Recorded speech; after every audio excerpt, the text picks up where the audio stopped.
friends, welcome back to our channel. It's Jordan and Bear here, the Brownstone boys, and welcome back to our largest brownstone renovation to date, vlog number 6 at our project, Once Upon A Reno. Now we are here on the very top floor. We're doing things a little differently today and starting up top and working our way down. This floor has seen the most action, and we want to update you where we are in the process of this renovation. This is a 9-month to maybe a year and 2-month renovation project, fingers crossed. And right now we're at a very exciting pivotal point in the renovation because drywall is going up, as you can see behind me, and that means pretty finishes can start coming into play, which is the part I'm always really excited for. Barry is definitely the more technical person of the two of us, so I'm gonna let him speak upon this drywall situation that we're in right now and walk you through where we're at. We always tend to finish projects from the top down, so usually the top floor is the one that kind of starts closing up and getting finished. But one pivotal thing that has to happen before we can start putting a lot of drywall on the walls is we have to pass a rough-in plumbing inspection. So once all the plumbing, the rough-in pipes and stuff that are in the walls are all installed, the city comes out and inspects, and we hopefully pass that inspection. If they like what they see, here. We did pass. So that means we can start closing things up because we no longer need to see inside the walls to have that inspection. And that's what you see here. All this drywall just went up, and so we're super excited, like Jordan said, because we can really start seeing things take shape. But not everything is always done correctly the first time. Yes. We always put our designs together, and then we have subs that come in to do the work, and we have to come behind them and constantly check and make sure things are going to plan and things are going smoothly, because sometimes, you know, they don't understand or they just make mistakes. And we found a mistake here. This skylight, which is a really big feature to this floor, isn't framed correctly. What we did here to save some money on the project, instead of doing one 10-foot by 10-foot skylight, we used 4 smaller skylights, but we wanted to frame this up higher, so this appeared to be one 10 by 10 opening, and they actually framed it down flush with the ceiling, so they do have to redo this. We already let them know, so that's going to happen very soon. So we have to kind of continually check things like that. Behind the drywall is also another key moment, and that's the insulation, and that's obviously to protect the roof.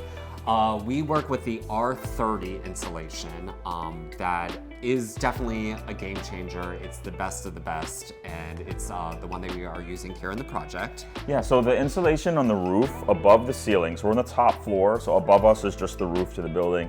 It's the most important place to insulate, at least in the townhouses that we work in. So that's where we really want to make sure we use a really good product, and it has to meet a certain R value. And usually there's code efficiency, energy efficiency codes that have to be met by the city.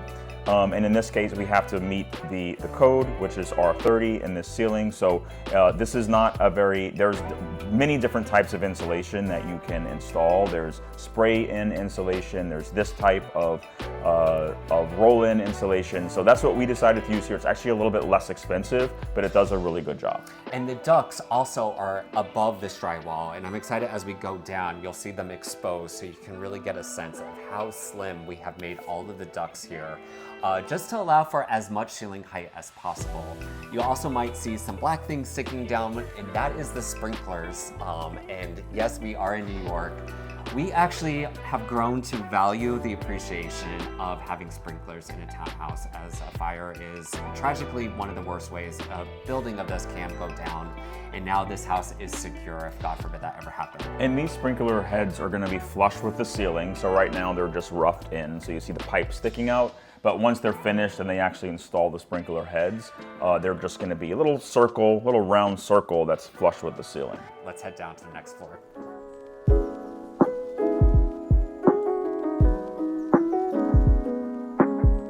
So on the primary floor, a lot of the rough-in mechanical stuff has been installed, and we have all this ceiling height in the primary bedroom. We wanted to make sure that we kept it.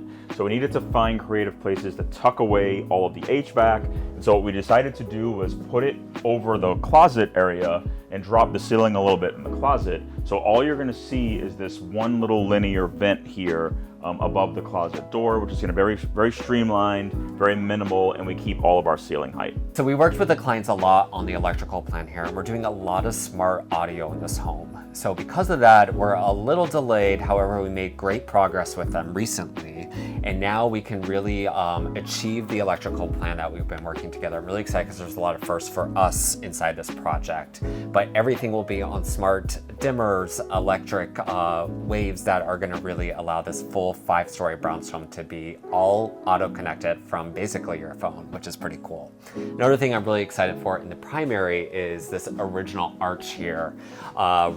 You better believe we're restoring this and tying this into the design.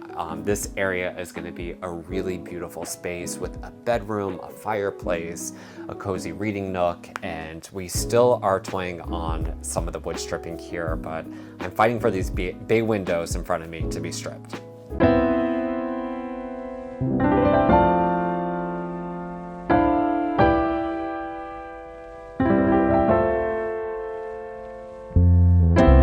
All right, last floor for this tour today, but we are here on the parlor floor, and this is definitely where the most action is happening. Windows have been delivered. Behind me, we have our double height ceiling, and as you can see that I'm always amazed by is we have modern technology going inside a really old historic home. So let's talk about how we're marrying these two things together and setting this family up for the next 100 years inside their home. So we have all of our ducting in. We see the exhaust for the range that's going to go in the kitchen that we're putting in this space, nice and tucked away in the ceiling. And you can see the HVAC, the air conditioning and heating for the house, that's going to go into the ceiling of the double height space. And we use mini split systems a lot in these homes because you have the unit right up here and there's not a lot of ducting. So you see a little duct that runs to the back there, but there's not ducting running all over the house, creating soffits, and there's not space carved in an old home because it didn't originally have that sort of a thing. So it's a really nice way to install modern HVAC, modern technology, modern mechanical systems in an old home, and we're able to keep a lot of the original details. So you can see our original features that we're saving here when we have some of the walls opened where some of those mechanicals are being installed. You also see like an electrical spider monster, as I like to refer, which is always a good sign for us. Electrical is getting completed. That's going to be finished before we close up these walls with drywall. So as you can see, we're working from the top down. And the last thing on our list for today's video is stained glass. And this is something that I'm most excited for. There's so much beautiful original stained glass in this home. We are working with Park Slope Stained Glass Store to restore this stained glass that was built in the 1890s. It's been damaged over the years. We are restoring it and setting it up for the next 100. So why don't you guys come with me over to their store with the stained glass here at this project.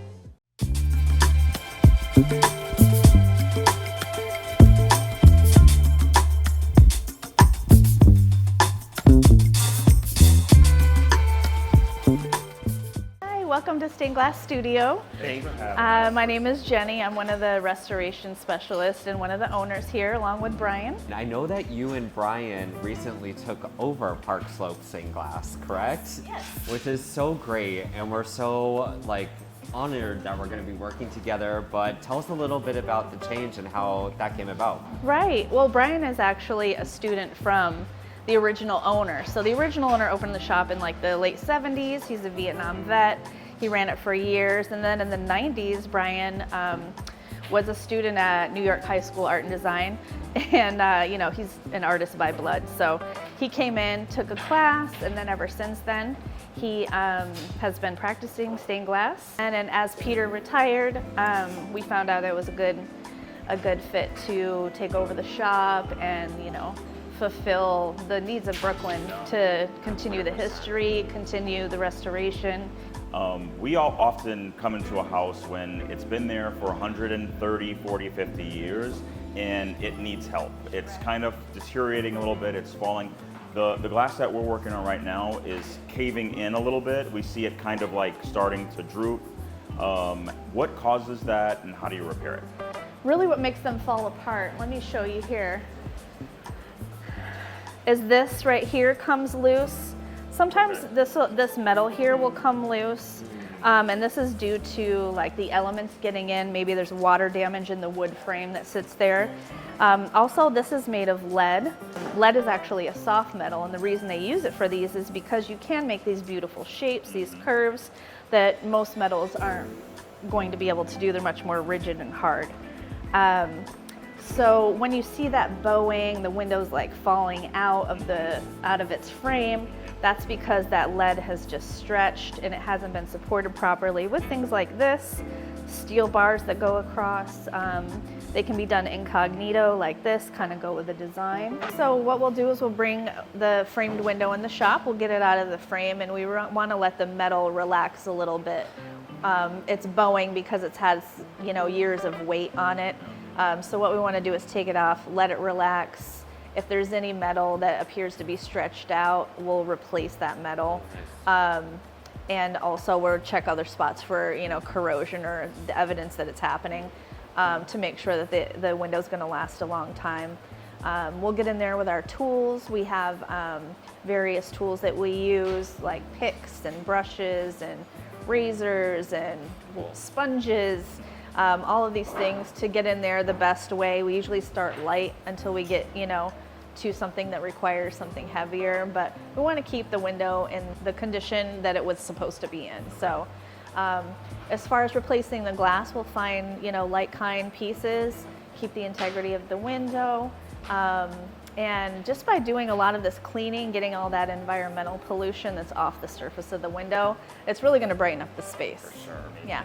So how does it go from being curved the way it is right now, because that's kind of falling in and caving in a little bit? How does it go from that to being flat again and regaining its like structural integrity? Right. So once we let the window relax, and then we replace any necessary lead, what we'll do is those pieces will be soldered together, creating like kind of a new net. Okay.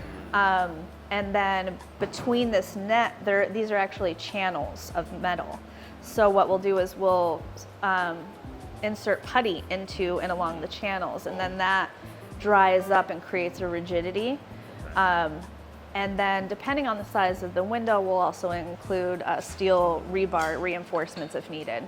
No, thank you so much for having us, and so excited to be working together on this project. Yes. So as you can see, our work is cut out for us here, but thanks for joining on this update for Once Upon a Reno. Shout out to our friends at Park Slope Stained Glass. Love them, love their shop so much. Like this video, subscribe, send it to a friend, and thanks for joining, and we can't wait to see you on the next one. Bye, everyone.